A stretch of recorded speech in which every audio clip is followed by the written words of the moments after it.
Selamat siang para netizen dimanapun kita berada, salam inspirasi bagi kita semua. Ini sangat mengejutkan sekali ya soal bagaimana pemberantasan judi online hari ini. Banyak yang kemudian sudah ditangkap ya, terus kemudian banyak juga yang mempromosikan situs judi online di situ ditangkap dan jadi tersangka. Saya meyakini betul bahwa kalau di era kepemimpinan seorang Prabowo ini benar-benar memberantas judul ini, bukan tidak mungkin ya negara kita akan menjadi stabilitas dari pemerintahan dari sosok Prabowo ini akan semakin ada titik kemajuan begitu kan ya. Saya kira banyak yang kemudian sekarang ini beredar soal bagaimana para bos-bos atau big boss judi online di situ begitu kan ya, yang kemudian para petinggi-petinggi di situ banyak yang oknum-oknum yang memainkan peran itu. Saya yakin bahwa ini kan ada orang yang kemudian bisa umroh, bisa haji, bisa berjalan-jalan, brand-brand yang dipakai itu sangat luar biasa. Kalau hasil judul, saya kira ini perlu dipertanyakan. Dan sekarang ya kita lihat ini beredar foto pejabat ya Komdigi tersangka judi online bersama Kepala Kantor Komunikasi Presiden. Jadi si Hasan Nasbi ini kalau nggak salah dia di acara diskusi di Total Politik begitu kan ya, lalu kemudian bertemu dengan bos si judi online ini. Nah, orang banyak melihat dan memprediksi bahwa apakah hal-hal kayak begituan begitu kan ya, salah satu yang menjadi indikator kekuatan siapa yang bermain itu. Nah, itu pertanyaannya ya. Makanya dengan adanya seperti ini, orang-orang itu sekarang ini ya seperti misalnya seperti seperti orang-orang yang kemudian melakukan hal-hal kayak begituan begitu kan, bisa saja nanti ya sewaktu-waktu ya bisa kena kepada siapapun begitu kan. Makanya di era kepemimpinan seorang Prabowo ini harus mengusut tuntas siapa orang-orang yang bermain. Ini salah satunya. Salah satu pejabat Komdigi yang ditangkap ya, Denden Imaduddin Soleh, Ketua Tim Keamanan Informasi Direktorat ya Pengendalian Aplikasi Informatika. Bayangkan. Ini kita lihat saja. Jadi ini kelakuannya adalah judi online tapi berangkat umroh begitu kan. Orang tidak akan mempermasalahkan orang-orang kayak begituan. Tapi kita lihat saja dari segi kelakuan ya, orang-orang akan melihat bahwa apakah benar dengan cara-cara seperti itu begitu kan ya. Jadi ini harus benar-benar diberantas siapapun orangnya, siapapun yang kemudian terlibat di situ, oknum-oknumnya yang memainkan peran seperti itu. Ini harus benar-benar ditangkap begitu kan ya, biar tidak merajalela begitu ya. Percuma lah kalau ada orang yang kemudian tidak ditangkap, dibiarkan saja karena punya kekuatan uang yang begitu luar biasa. Ini kan rugi begitu kan. Artinya pernyataan Prabowo ini dianggap ya biasa-biasa aja. Jadi saya kira dari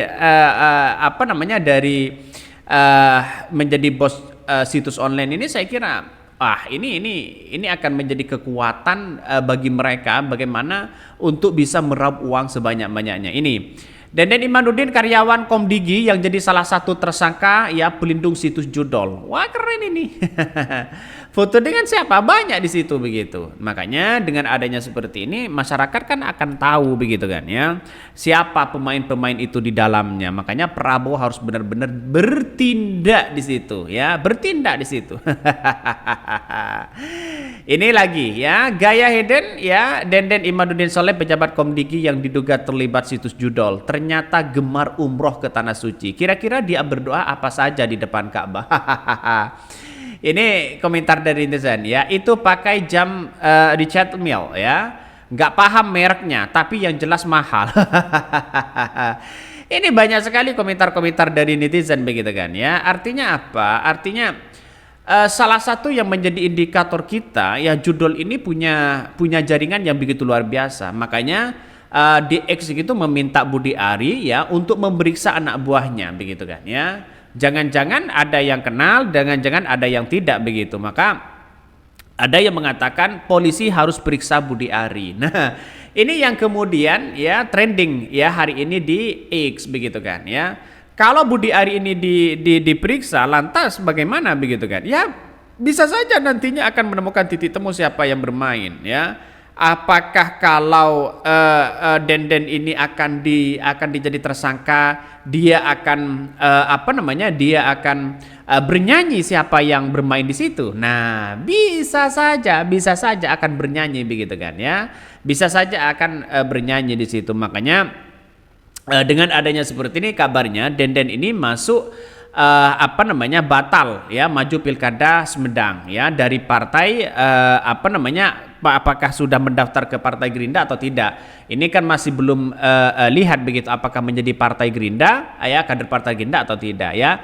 Tapi yang jelas banyak sekali yang kemudian bos-bos hidden di situ begitu kan yang menunjukkan bahwa ya kelakuannya siapa lagi kalau bukan situs judi online. Jangan-jangan kita itu sudah tersandra begitu kan. Artinya apa? Artinya kelakuan-kelakuan yang kemudian kita lihat hari ini begitu kan ya.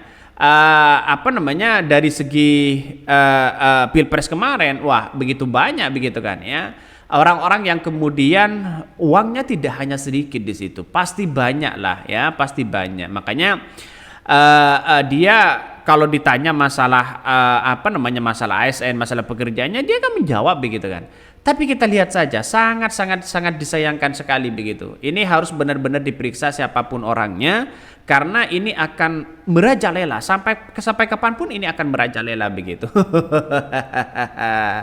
Agak ngeri memang ya, agak ngeri. Bayangkan saja kalau satu situs judi online ya harganya mencapai 8,5 juta, maka kalikan 1.000 saja. 1.000 saja yang belum diblokir. Kalau kalau semuanya lebih dari data 1.000 berapa begitu? 1.000 saja sudah 8,35 M begitu kan. Ini menandakan wah Indonesia tidak baik-baik aja dengan hal-hal kayak begituan. Makanya nanti bisa saja keluar-keluar ya situs judi online dilegalkan, saya di sini dilegalkan. Pasti ada yang keluar-keluar seperti itu. Coba kita baca beredar foto pejabat Komdigi tersangka judi online bersama Kepala Kantor Komunikasi Kepresidenan. Saat ini beredar pejabat Kementerian Komunikasi dan Digital Komdigi yang menjadi tersangka judi online Denden Imaduddin Soleh bersama dengan Kepala Kantor Komunikasi Presiden Hasan Nasbi. Keduanya terlihat di kantor Total Politik. Ada juga ya foto Denden Imaduddin Soleh dan Hasan Nasbi makan bersama. Pejabat Komdigi Denden Imaduddin Soleh ditetapkan sebagai tersangka. Denden Imaduddin Soleh merupakan salah satu dari belasan oknum pegawai Komdigi yang terlibat kasus judol. Lantas apa jabatan Denden Komdigi? Ya, berdasarkan pelurusan, Denden merupakan ketua tim keamanan informasi Direktorat Pengendalian Aplikasi Informatika. Ya, kemarin kita lihat saja begitu kan ya, bagaimana Kominfo diretas begitu. Jangan-jangan banyak permainan-permainan dan oknum-oknum yang bermain di dalamnya. Makanya ini harus benar-benar diperiksa siapapun begitu kan ya, terutama Budi Ari ini diperiksa biar menemukan titik temu ya sebagai saksi di situ. Denden bersama oknum lainnya ditangkap karena diduga telah memelihara 1.000 situs judol. Namun mereka justru hanya memblokir 4.000 situs sedangkan 1.000 lainnya digunakan untuk meraup keuntungan. Adapun mereka menerima keuntungan sekitar 8,5 juta untuk setiap situs yang tak diblokir. Ya, jika dikembalikan 1.000 maka total mencapai 8,5 miliar. Praktik ini pun melibatkan sipil yang ahli di bidang informatika teknologi IT, namun polisi juga tetap menangkap 5 orang warga sipil yang terlibat. Tak menutup kemungkinan pelaku akan terus bertambah. Iya. Jadi artinya jangan hanya fokus kepada orang-orang yang di bawah, jangan hanya fokus kepada orang-orang kecil begitu kan ya, yang mempromosikan, yang apa dan sebagainya. Jangan hanya fokus di situ. Fokuslah kepada petinggi-petinggi atau oknum-oknum yang memainkan hal kayak begituan. Kalau kepalanya tidak ditindak, yang di bawahnya ditindak, ini akan semakin merajalela sebagai bentuk pintu masuknya situs judol ini kepada orang-orang tertentu. Nah, ini harus diberantas semua begitu kan. Kalau bisa dari pejabat Komdigi ini begitu kan ya. Ini harus benar-benar dipindah semua, diganti semua. Ini biar tidak merajalela begitu kan. Pasti ada kong kali kong di dalamnya ya, pasti ada kong kali kongnya. Orang yang ditangkap ini ya mestinya sudah apes begitu kan. Belum yang belum ditangkap masih belum apes. Jadi saya kira bahwa ini kalau hanya ke bawah yang ditelus ya, tidak ke atas ya siapa yang bermain di situ, seolah-olah kan membiarkan para kepala-kepala oknum-oknum tertentu di situ. Makanya ini benar-benar diperiksa siapapun orangnya. Mungkin itu yang kami sampaikan. Tonton terus channel Ho dari Podcast Rakyat ini, jangan lupa di subscribe.